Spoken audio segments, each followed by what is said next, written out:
we are going to have spoken English today and especially pronouncing a sentence today. तो हमने आपको बताया था कि कैसे वर्ड को प्रोनाउंस करते हैं, अब आपको सेंटेंस बता रहे हैं कि सेंटेंस को कैसे प्रोनाउंस करते हैं। तो सेंटेंस में जो उतार चढ़ाव होता है उसको बोलते हैं इनोटेशन, इंटोनेशन, हाँ इंटोनेशन बोलते हैं उसको। तो हम आपको उस लेवल पर नहीं ले जाना चाहते। आई वांट जस्ट कि कैसे बोला जाता है, कौन कौन सा चीज़ आपको ध्यान में रखना है बोलते समय। तो जैसे एक होता है कि जो सेंटेंस में कंटेंट वर्ड होते हैं उसको जरूर बोलना है आपको। तो कंटेंट वर्ड्स में आते हैं नाउन, एडजेक्टिव, एडवर्ब और कोई निगेटिव वर्ड होता है तब आते हैं। सब कंटेंट वर्ड है जिसको कि नहीं बोलने से उसकी मीनिंग जो है वो अच्छी नहीं होती है, वो समझ में नहीं आता। तो जैसे इसमें कंटेंट वर्ड आप देख सकते हैं, she wants A cup of T, she wants A cup of T. तो इसमें कंटेंट वर्ड टी है, ये नाउन है, ये भी नाउन है, ये वर्ब है, ये उतना इम्पोर्टेंट नहीं जितना ये और ये इम्पोर्टेंट है। और प्रोनाउन उतना इम्पोर्टेंट नहीं होता, आर्टिकल इतना इम्पोर्टेंट नहीं होता, प्रीपोजिशन इतना इम्पोर्टेंट नहीं होता। तो इसको जैसे बोलेंगे ये तीन चीज़ दिखना चाहिए बोलने में। She wants a cup of T, she wants a cup of T, she wants a cup of T, she wants a cup of T, she wants a cup of T. तो ये कप ऑफ,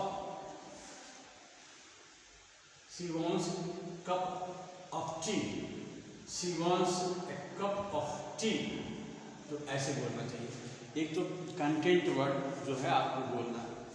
दूसरी चीज़ जो बोलना है, इसके जो content हैं word उसके उच्चारण सही होने चाहिए। जैसे ये शी वांट्स अ कप, जब यहाँ क है और यहाँ ट है तो आप इसको एस्पायरेटेड कर सकते हैं। She wants a cup of T, she wants a cup of T, she wants a cup of T, she wants a cup of T. ऐसे तो ये ट हो जाएगा, हाफ यस लगेगा, ये कर हाफ यस लगेगा। और वांस, वांस जब इसको ऐसे बोलेंगे ये हो गया वांस। She wants a cup of T, she wants a cup of T. Yes, तो इसको एक इस ढंग से बोला जाता है। दूसरी चीज़ है कि जब हम बोलते हैं तो उसमें ग्रुप वर्ड्स होते हैं। किसी दो वर्ड या तीन वर्ड्स को एक सांस में बोलना पड़ता है, वन ब्रीथ में बोलना पड़ता है। जैसे अगर ये कहेंगे when you go out shut the door, अब ये इसको एक सांस में बोलना है और इसको एक सांस में बोलना है। अगर इसको हम अलग अलग बोलेंगे तो उसका मतलब ठीक से नहीं आएगा। When you go out, shut the door. When you go out, shut the door.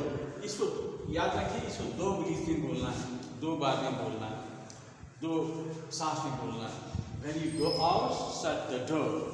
When you go out, shut the door. ऐसे तो इस चीज़ का भी ध्यान रखना चाहिए कि कभी कभी जो है दो से दो तीन वर्ड्स को एक साथ ग्रुप में करके बोलना पड़ता है, तो इसका भी ख्याल रखा जाना चाहिए।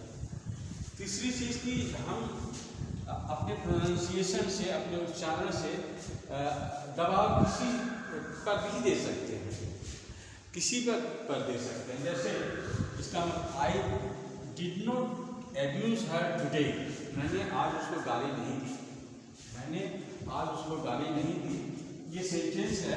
अब इसको हम जो है किसी वर्ड को न्यूक्लियस बना के उसका अर्थ चेंज कर सकते हैं। जैसे आई डिडंट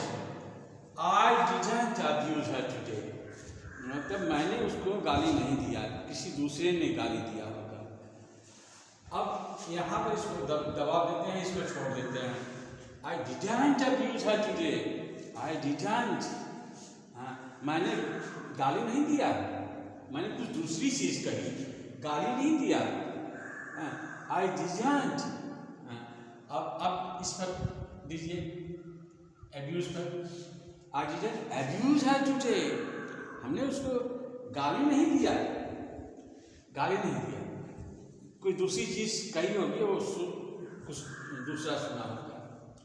फिर इसको हटाकर यहाँ पर दीजिए, I didn't abuse her today. हमने गाली दिया होगा, उसको नहीं दिया होगा, उसको नहीं दिया होगा जिसको आप कह रहे हैं। फिर इसको हटाकर इस पर कीजिए,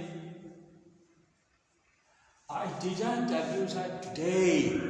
I didn't abuse her today. मैंने आज नहीं, आज गाली नहीं दिया, किसी दिन और दूसरे दिन दिया होगा। तो you can shift the meaning by giving stress on the nucleus word. तो जिस पर आप उसको कीजिएगा वो प्रोनाउंस होता है उस ढंग से। तो अंग्रेजी का एक अलग है बोलने का, आप सीखिए इसको। जब कोई बोल रहे हो या जो नेटिव स्पीकर्स हैं, when they speak you learn from them. आप उसको टेप से सुनिए, BBC लंदन सुनिए, या अच्छे जो अंग्रेजी के वक्ता है उनकी स्पीच सुनिए। तो इस सारी चीज़ों पर आप जो है आप सक्सेस हो सकते हैं। तो गाइस आज के लिए बस इतना ही। We see in the next episode. Thank you.